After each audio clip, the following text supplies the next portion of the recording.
भारत में extra marital affairs का number दिन ब दिन बढ़ता ही जा रहा है। क्या कर रही है तू यहाँ पे? हाँ, किसके साथ आई है तू?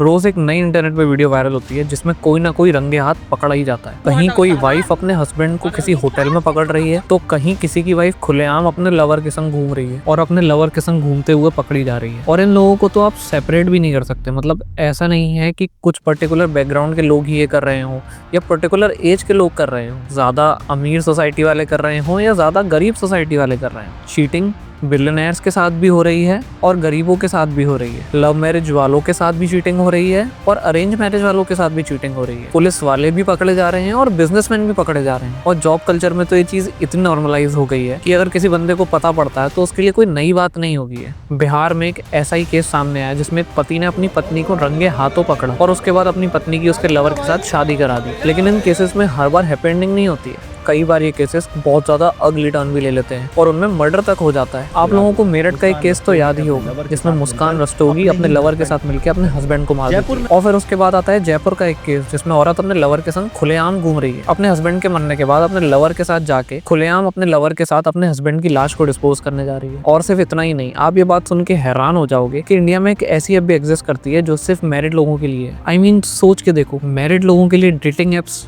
कितना सेंस बना रहा है। एक ऐसा प्लेटफॉर्म जहाँ पे मैरिड लोग डेट कर सकते हैं। इस ऐप का आइडिया ही इतना वर्स्ट है और उस पे आने वाले लोगों का तो क्या ही कहना है। इस ऐप का नाम है ग्लीडन। इस कंपनी ने एक सर्वे करा था जिसमें उन्होंने पता लगाया कि 48% इंडियंस का मानना है कि उन्हें एक समय पे दो लोगों से प्यार हो सकता। 41% वुमेन का कहना था कि उनकी मैरिज के बाहर उनका लव अफेयर चल रहा है और वो एक्टिवली फिजिकल है। मुझे जब ये बात पता पड़ी तो मैं काफी ज्यादा शॉक हो गया था, लेकिन इसकी रियलिटी और भी ज्यादा डार्क है। तो मेरे हिसाब से चीटिंग कोई नया फेनोमेना नहीं है या फिर कोई नई चीज नहीं है। ये काफी सालों से चलती आ रही है, लेकिन पिछले कुछ सालों में ये इतना ग्रो कर गई है कि अब तो लोगों को डर लगने लगा है। अफेयर्स करने से नहीं, शादी करने से। साथ ही साथ सोशल मीडिया की हेल्प से ये केसेस बहुत जल्दी वायरल भी हो रहे हैं और लोगों को इन केसेस के बारे में पता भी चल रहा है। इस वीडियो की स्क्रिप्ट लिखते वक्त जब मैंने रिसर्च करी तब मुझे ऐसे ऐसे केस पता पड़े कि अगर मैं वो सारे केसेस आपके सामने यहाँ बता दूं तो शायद आपका मेरे से भरोसा ही उठ जाए। तो चलिए वीडियो में आगे बढ़ते हैं और समझने की कोशिश करते हैं कि जो लोग ऐसे अफेयर्स चलाते हैं अपनी शादी के बाहर, उनकी साइकोलॉजी क्या रहती है। तो एक टाइम था जब न्यूज का काम था सच और फैक्ट्स दिखाना, लेकिन अब टीआरपी के लिए cheating, extra marital affairs, scandals, इन्हीं सब टॉपिक्स पे न्यूज चैनल जो है वो ज्यादा फोर्स देते हैं। चाहे आप न्यूज चैनल्स देख लो या फिर सोशल मीडिया, हर जगह आपको मसालेदार कहानियां ही मिलेंगी और सच और फैक्ट्स इन सब मसालेदार कहानियों के बीच में कहीं छुप सा गया है। तो अब सबसे पहले बात करते हैं लीगली एक एक्स्ट्रा मैरिटल अफेयर होता क्या है। अगर इसकी लीगल डेफिनेशन की तरफ जाएंगे तो जब एक शादीशुदा इंसान अपने हस्बैंड या वाइफ को छोड़ के किसी और के संग रिलेशन में आ जाता है,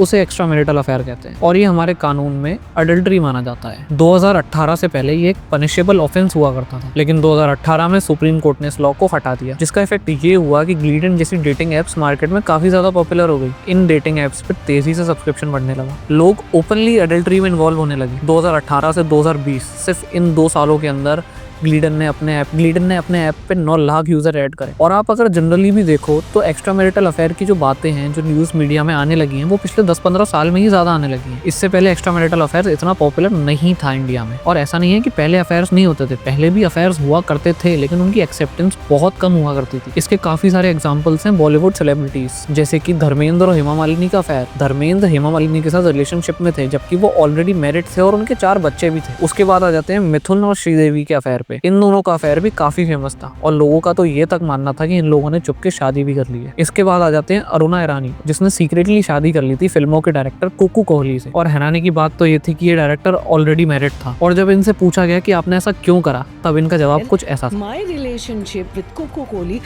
was not there to hurt anybody or snatch away somebody's। अब देखिए, ये जो वाइफ्स होती हैं वो हमेशा दूसरी औरत को गाली देती हैं, पर आप तो सोचो, see I am not responsible to keep you happy, your husband is responsible. Hold him first, tell him why did you do this.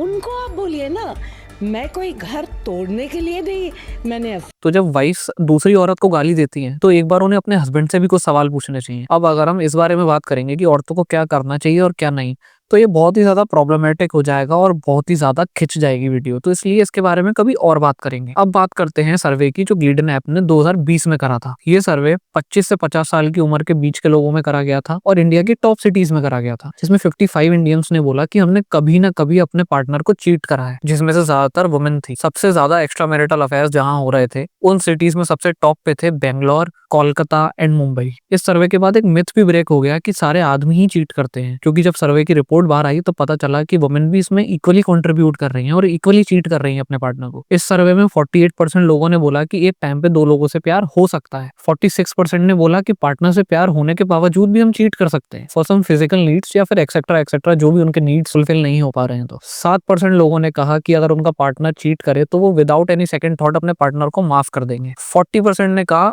Situation के हिसाब से वो माफ कर सकते हैं अगर उन्हें सिचुएशन लायबल लगी तो। 10% ने कहा वो ऑलरेडी किसी और के साथ कैजुअली फिजिकली इन्वॉल्व हो जाते हैं अपने स्पाउस के अलावा। 10 में से 5 लोगों ने कहा कि वो ऑलरेडी अपने स्पाउस के अलावा किसी और के साथ वन नाइट स्टैंड में इन्वॉल्व हो चुके हैं, जिसमें से 50% लोगों ने कहा कि उनके पार्टनर को भी ये बात पता है। हैरानी की बात है 41% ऑफ द वुमेन ने बताया कि वो दूसरे लोगों के साथ भी फिजिकली रिलेशनशिप में इन्वॉल्व है अपने हस्बैंड के अलावा। और यही सेम सवाल जब मेन से पूछे गए तो सिर्फ 26% मेंस ने कहा कि हाँ हम इन्वॉल्व हैं। बाकी सबने या तो डिनाई कर दिया या तो बताने से मना कर दिया। तो इस सर्वे से तो यही लग रहा है कि वुमेन ज्यादा चीट कर रही हैं, मेंस जो है वो चीट कम कर रहे हैं। हालांकि इस सर्वे में एक बहुत बड़ी प्रॉब्लम है, वो है इसका सैंपल साइज। इसका सैंपल साइज कुल 1500 लोगों का है, तो इन 1500 लोगों से किसी भी चीज को, किसी भी सिचुएशन को जज करना बहुत ही गलत होगा।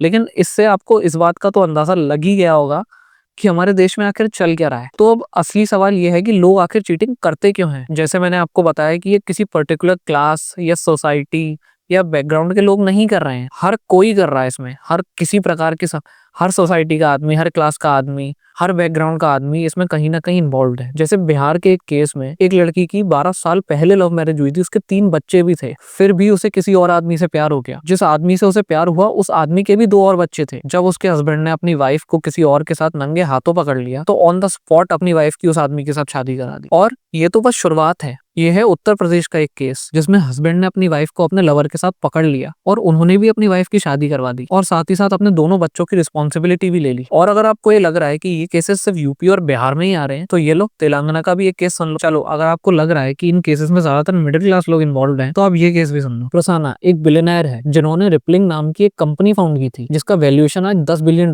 का है। इसने अपनी वाइफ को चीटिंग के लिए अक्यूज किया है। इनफैक्ट इन्होंने अपने वाइफ की ट्रैवल डिटेल्स और चैट्स भी एक्सपोज करी हैं, जिससे साफ साफ पता चलता है कि इनका एक्स्ट्रा मैरिटल अफेयर चल रहा था। लेकिन इस सब के बावजूद उनकी वाइफ ने अपने हस्बैंड पर उल्टा केस कर दिया और इस सब के बाद वो पुलिस से बचते फिर रहे हैं। और आखिर में थक हार के उन्होंने ये पूरी स्टोरी, पूरी कहानी सोशल मीडिया पे बताई। और ये सब कुछ नहीं तो आपको मर्चेंट नेवी वाला केस तो याद ही होगा। सौरव राजपूत जो एक मर्चेंट नेवी के ऑफिसर, उन्होंने 2016 में अपनी फैमिली के अगेंस्ट जाके मुस्कान रस्तोगी से शादी करी थी। उनकी एक 6 साल की बेटी भी है। और ये जब मर्चेंट नेवी की एक लंबी नौकरी के बाद छुट्टी लेकर घर आया तब मुस्कान ने उसे खाने में मिलाकर कुछ दे दिया जिससे वो बेहोश हो गया और फिर मुस्कान और उसके लवर ने मिलकर उसे मार दिया। बाद में मुस्कान ने अपने लवर साहिल के साथ मिलकर उसकी बॉडी भी डिस्पोज कर दी। एक ड्रम के अंदर उसकी बॉडी के टुकड़े टुकड़े करके डाल दिए गए, जिसके बाद उस ड्रम में सीमेंट और चूना भर के उसे कवर अप कर दिया गया। ये सब करने के बाद मुस्कान अपने लवर के साथ हिमाचल भाग गई। इसमें हैरानी की बात यह है कि मुस्कान और उसका हस्बैंड एक दूसरे को 2019 से जानते थे। अगर आप इंटरनेट पे जाओगे तो आपको सौरव और मुस्कान जैसे अनगिनत केसेस मिल जाएंगे। अब इस सब के बाद बात यह है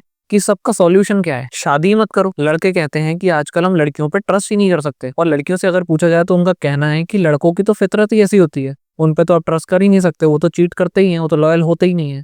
लेकिन मेरे हिसाब से चीजें इतनी भी ब्लैक एंड व्हाइट नहीं है, क्योंकि अगर हम इन केसेस के डेप्थ में जाएंगे तो हमें कुछ साइंस है जो बहुत ही क्लियरली दिख जाएंगे। क्योंकि ऐसा नहीं है कि शादियां नहीं चल रही हैं, माना कि ऐसे केसेस बहुत ज्यादा बढ़ गए हैं, लेकिन मेजोरिटी ऑफ द शादियां आज भी चल रही हैं। तो अब सवाल ये आता है कि लोग ऐसा करते क्यों हैं। तो देखो यार, जो लोग मर्डर तक कर देते हैं मेरे हिसाब से तो वो लोग क्रिमिनल माइंडेड होते हैं। ये लोग थोड़े क्रैक्ड होते हैं और ये नॉर्मल लोग नहीं है। लेकिन जो ऐसे केसेस होते हैं जिसमें सिर्फ चीटिंग इन्वॉल्व है, इन लोगों की लाइफ साइकिल को समझने की कोशिश करो तो आपको सारी की सारी चीजें साफ साफ समझ में आने लगेंगी। और मेरे हिसाब से सबसे बड़ा रीजन है लैक ऑफ इंटीमेसी, जिसमें आता है फिजिकल, और उससे भी ज्यादा इमोशनल इंटीमेसी। मोस्टली केसेस में ऐसा होता है कि पार्टनर जो है वो अवेलेबल ही नहीं होता है, लॉन्ग डिस्टेंस में इनका रिलेशनशिप चल रहा होता है, या फिजिकली पास है तो इमोशनली अवेलेबल नहीं है, इसीलिए फिर वो चीज इंसान बाहर जाके सीखने लगता है। बहुत सारे केसेस आपको ऐसे मिलेंगे जिसमें एक टाइम के बाद पार्टनर्स को एक दूसरे के साथ इंटीमेसी करने का मन ही नहीं करता, या फिर दो में से एक पार्टनर ऐसा होता है जैसे इंटीमेसी की इतनी नीड नहीं लगती है, लेकिन जो दूसरा पार्टनर होता है उसे नीड होती है। साथ ही साथ बहुत सारे रिलेशनशिप्स में देखा गया है कि शादी के कुछ साल बाद